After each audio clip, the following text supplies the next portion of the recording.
noche la luna y de todo lo que en ella se oculta.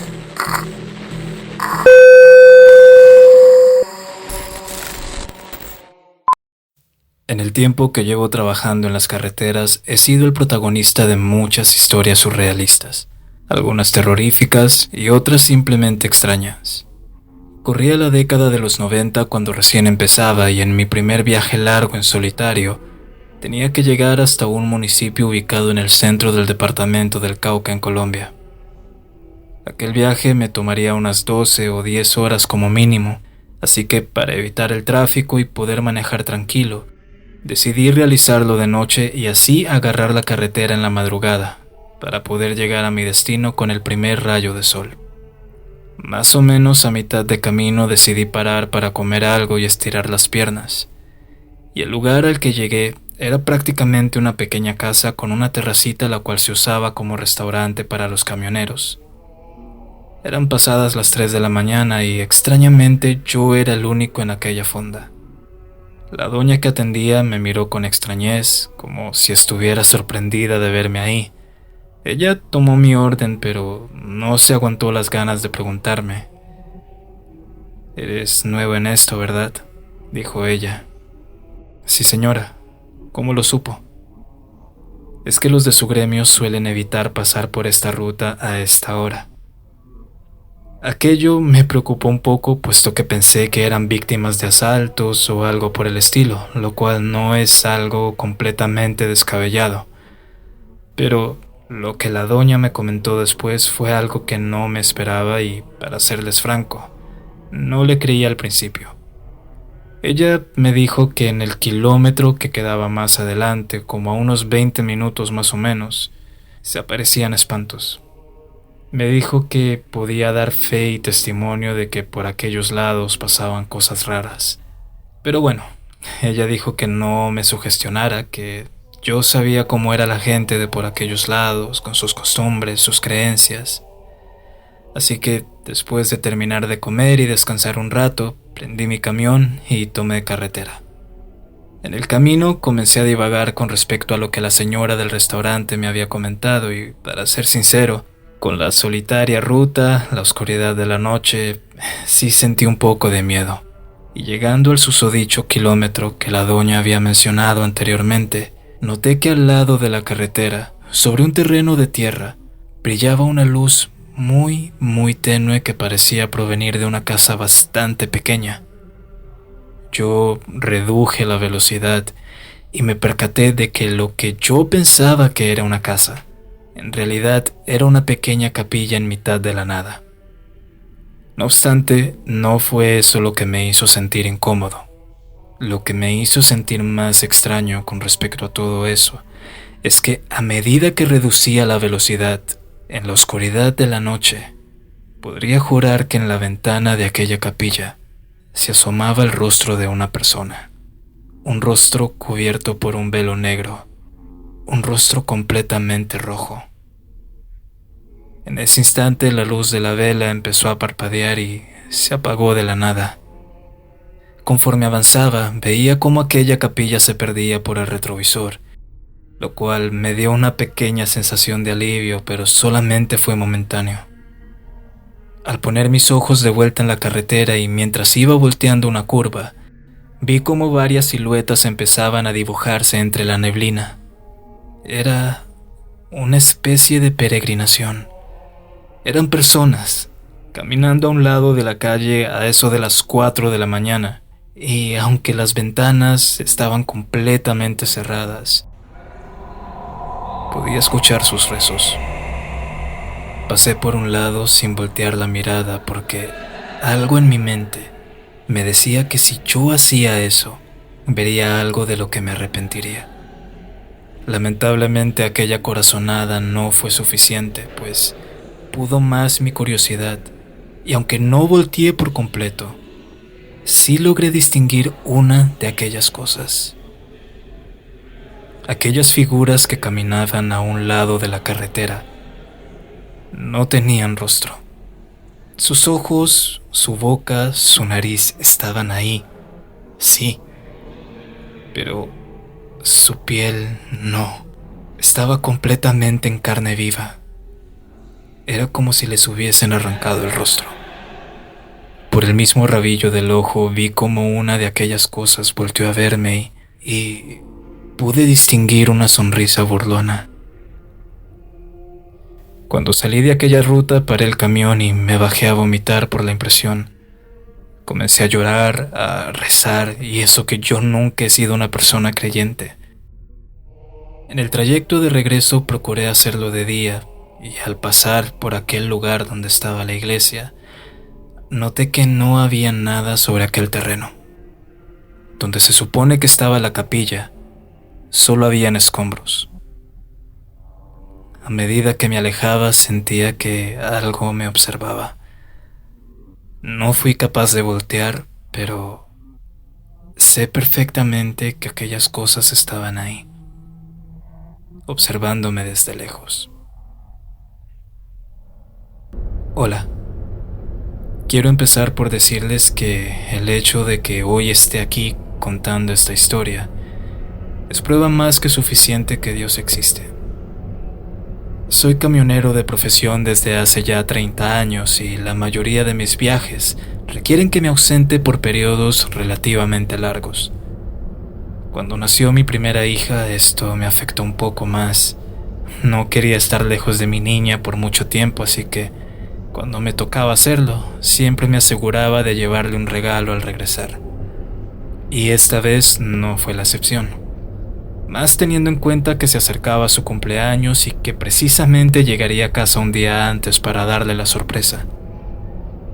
Teniendo todo esto en cuenta, hice una parada de regreso en un pequeño condado del sur de los Estados Unidos para buscarle un regalo a mi niña, y fue ahí que me encontré con una pequeña tienda donde venden muñecas, accesorios, casitas, etc. Y vi una en particular que me llamó mucho la atención. Era una muñequita antigua, de más o menos 50 o 40 centímetros de alto, hecha de plástico duro pero muy, muy bonita. Tenía un pelo negro, corto, unos ojos verdes brillantes. Tenía este vestidito de encaje de la época victoriana, y desde el momento en que la vi, supe que a mi hija le encantaría tenerla. Aún me quedaban unos cuantos días de viaje en la carretera, por lo que aquella muñeca se convertiría en mi compañera y mi copiloto.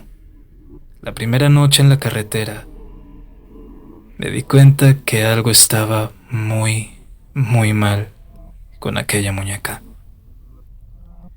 Ya había recorrido una buena distancia desde el condado y eran más o menos las 11 de la noche, cuando me pareció escuchar un susurro justo a mi lado. Yo volteé a ver la radio para ver si se trataba de la emisora que venía escuchando, pero el locutor seguía hablando normal. No había señal de alguna interferencia que indicara que había algo inusual en la transmisión. No fue sino hasta unos kilómetros más adelante que me di cuenta que la cabeza de la muñeca había cambiado de posición. Recuerdo que cuando la puse en el asiento del copiloto, la puse con la cabeza mirando hacia el frente, pero esta vez me estaba mirando a mí. Recuerdo que me detuve en un hotel de paso para descansar y, temiendo que alguien pudiera robarla, decidí llevarla conmigo.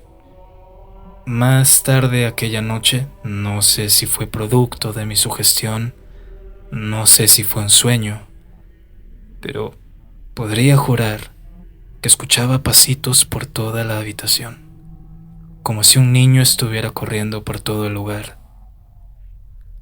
Cuando abría los ojos y volteaba a ver a un rincón de la habitación, podía ver que la muñeca seguía en la silla donde la dejé, completamente estática, pero viendo en mi dirección. El segundo día fue cuando todo empezó a ir cuesta abajo. Durante el trayecto volví a escuchar aquellos susurros del día anterior, y en medio de mi miedo no se me ocurrió mejor idea que guardarla en la bodega. Conforme avanzaba, de un momento a otro empecé a escuchar voces. Aquellos susurros de la vez anterior, pero esta vez eran más agresivos.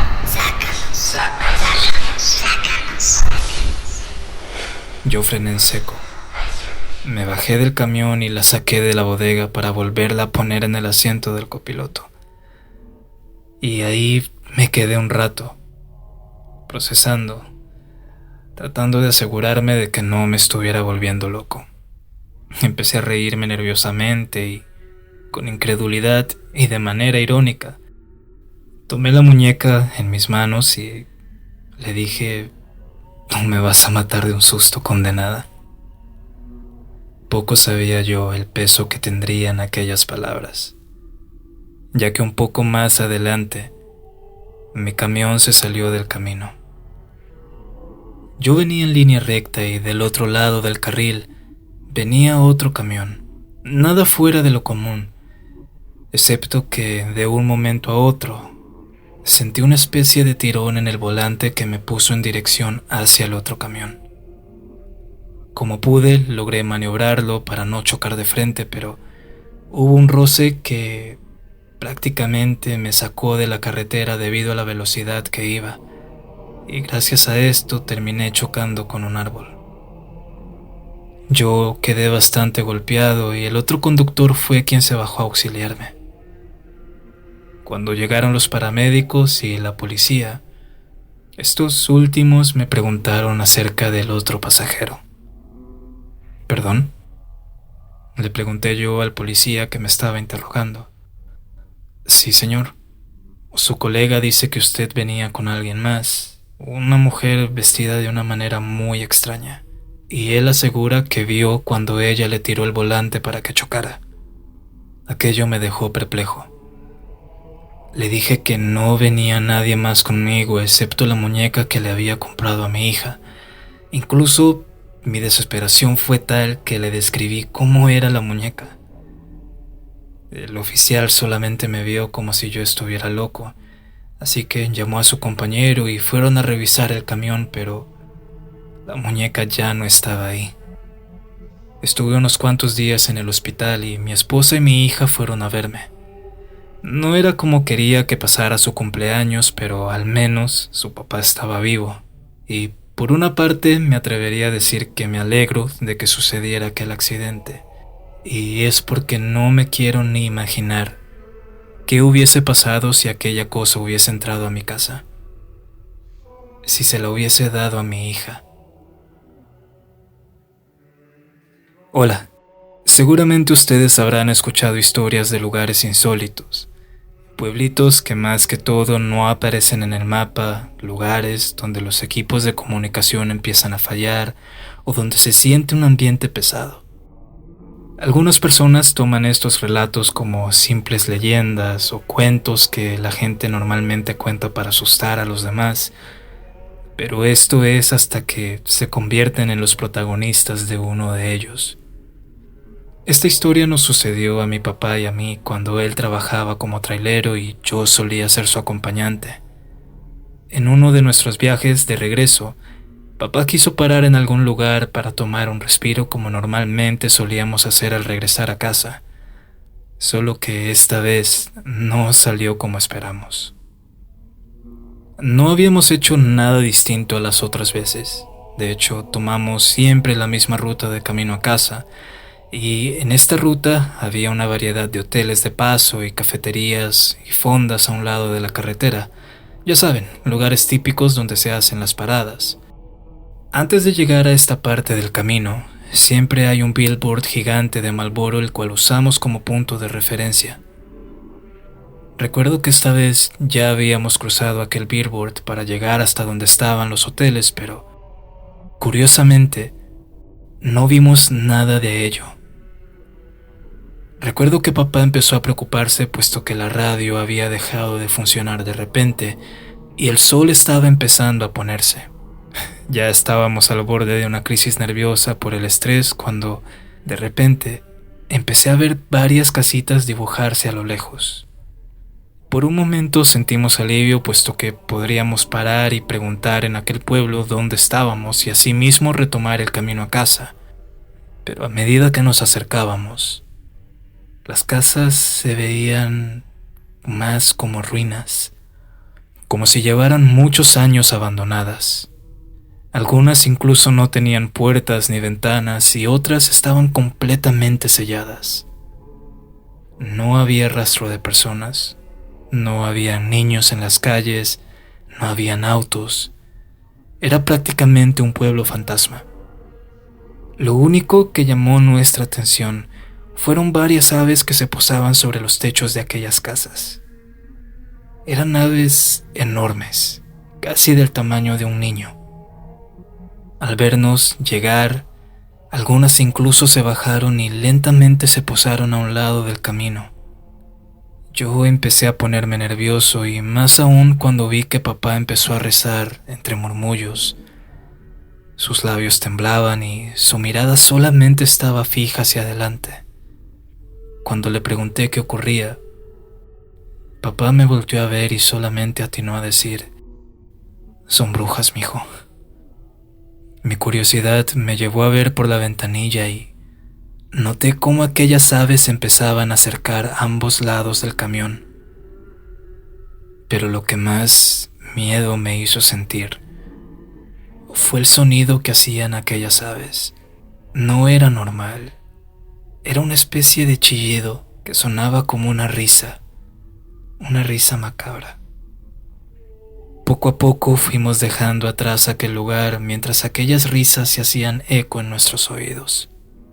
Cuando vi por el retrovisor, pude notar cómo aquellas aves ahora eran unas figuras erguidas, bastante altas, unas figuras que nos veían a un lado de la carretera desde la lejanía. Fue en ese instante que las perdimos de vista, que papá aceleró a toda marcha y nos perdimos en la noche.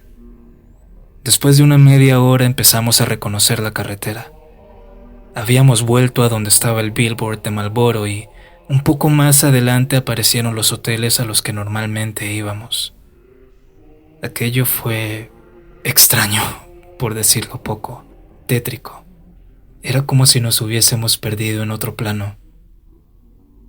Esta historia se convirtió en una de las favoritas en las reuniones familiares, pero lejos de ser una historia entretenida, la experiencia fue lo más aterrador que he vivido hasta la fecha. Hasta el día de hoy me pregunto si alguien más habrá dado con aquel pueblo, pero si algún día alguno de ustedes llega a topárselo, es mejor que avancen sin mirar a los lados.